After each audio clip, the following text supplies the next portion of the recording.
Hey everybody, it's Dalton. I want to have a discussion with you about a subject. Has bass fishing become more complicated? In short, the answer is yes. But let me qualify it. Let me explain it. First of all, let's talk about fishing pressure, okay? When I was a kid, we had something that was called honey holes. These were places that nobody else knew about. You could go there and catch as many fish as you want. It wasn't heavily pressured with fishing pressure. It was usually just you or maybe somebody else. Well, the day of the honey hole is pretty much over. Unless you're in a big giant lake where you can find those special places. In a lake like this, I can tell you right now, there's no honey holes. If you have a honey hole out here, it's somebody else's honey hole as well. So has fishing pressure made fishing more complicated? I don't think it's complicated it. I think what's happened is it's made it a little more difficult. For example, a largemouth bass. A largemouth bass, it's been proven, can spend his or her entire life in one geographical area and not move away from it. The bait will come there, they will feed, and they will just stay there. It's really hard for a largemouth bass to do that now. Say a lake like Santa Margarita, which is not far from here, a lake that's not even 2 miles long, but a lake that has big fish, or excuse me, big lake fishing pressure. You would think that was a huge lake, as much fishing pressure as it gets. So these largemouth bass have to protect themselves, so they're going to get away. So it gets a little more difficult because they may not stay in one area as long as they used to. But I don't think that's what complicates bass fishing. What complicates bass fishing, guys, is not what happens in the water. The bass have not changed since I was a kid.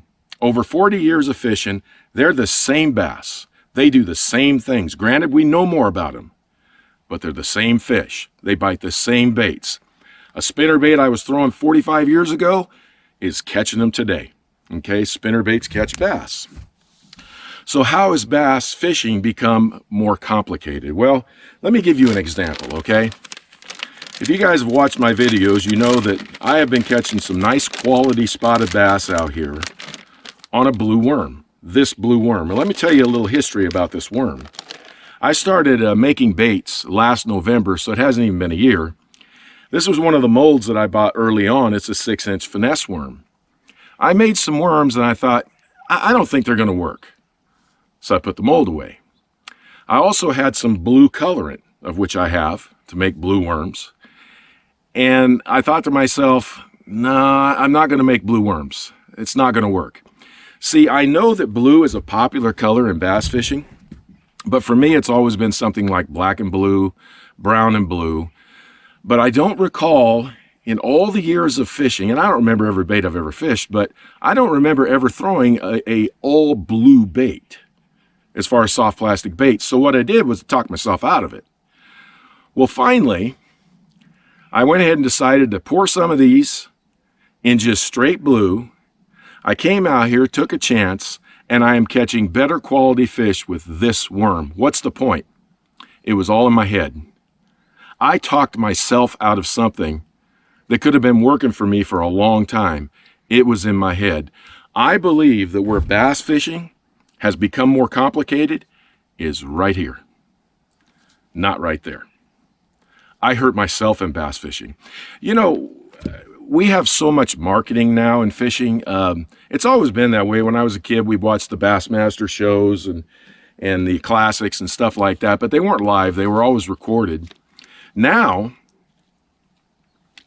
you know, we have all these live tournaments such as MLF and, of course, Bassmaster, FLW, and I watch them. But what happens in all these tournaments is some very powerful marketing. I want you to think of marketing like this. Marketing equals pressure. It equals putting pressure on somebody to buy something. So here's what happened, and I think here's what happens. It happens in our minds. It certainly has happened in mine. I'm sitting there, I'm watching a commercial. Here's that Phoenix bass boat, or that Nitro, or that Ranger, or that Bass Cat, $75,000, $100,000 boat. And it's almost like there's this little message in the back of your head that if I don't get that boat, I am probably not going to catch very many fish. Or a particular bait. So you'll have one of the pros say, well, look, I've got this blue worm right here, and this blue worm is the best worm on the market. It has the best scent. It's a strong worm. You can't not catch fish with this worm. So it makes you feel like if I don't have that particular blue worm, I'm probably not going to catch very many fish. You know, I actually miss the days when I fished with two baits. I've shared with you before, my dad started me out, remember, a spinner bait, Texas rig worm, and those were the only two baits that I fished for the longest time. I fished them during times of years, or during certain times of the year that I wasn't supposed to fish with them, and I caught fish. I caught a bunch of fish. Nothing was complicated. I had two baits. Now, I got a bunch of baits. You know, I see boats that have 20, 30 rods on their deck. If I did that, I would confuse myself. I rarely fish with more than 4 to 7 rods. Rarely more than that. Any more than that for me is confusion. I like things to be simple.